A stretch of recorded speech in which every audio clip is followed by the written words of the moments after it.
du Père et du Fils et du Saint-Esprit. Amen. Jour de joie, où nous t'adressons notre 10e prière communautaire autour du 6e commandement et je cite, Tu ne commettras pas de meurtre. En ce dimanche, en Matthieu 24, au verset 44, Jésus nous demande de rester en tenue de service et je cite, Tenez-vous donc prêts, vous aussi, c'est à l'heure que vous n'y penserez pas que le Fils de l'homme viendra. Qu'aurez-vous fait différemment en ce début de l'Avent pour préparer la venue de Jésus? Avez-vous déjà été exaspéré par votre vie de couple? Avez-vous déjà pensé au divorce? Si vous y repensez un instant, quelles sont les raisons qui vous ont poussé à cette exaspération? Et quoi d'autre encore?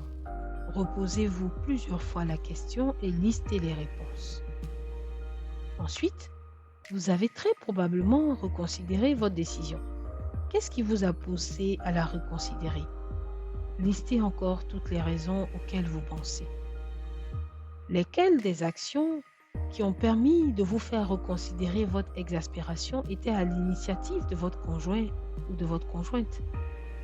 Lesquelles des actions qui ont permis de vous faire reconsidérer votre exaspération étaient à votre initiative? Je suggère cette semaine de repenser aux actions que vous avez initiées et qui vous ont permis de reconsidérer la situation d'un éventuel divorce. Par exemple, j'ai eu une discussion franche avec mon conjoint pour lui exprimer mes doutes. Ou encore, j'avais organisé un petit barbecue en amoureux, le seul jour de semaine où l'autre reste à la maison, etc. Je vous propose de penser à l'action bénéfique que vous souhaitez poursuivre ou répéter et surtout repenser à un point d'amélioration de cette action que vous pensez nécessaire pour la rendre encore plus efficace. Par exemple, réorganiser une franche discussion, mais cette fois à l'église après la messe, car cela vous aiderait à être plus empathique l'un envers l'autre. Ou encore, préparer un thé détente après le petit barbecue pour renforcer la bonne humeur pendant ce moment en couple, etc. Seigneur Jésus, au moment où nous nous préparons à t'accueillir dans nos cœurs, donne-nous d'y faire le ménage pour que tu prennes toute la place.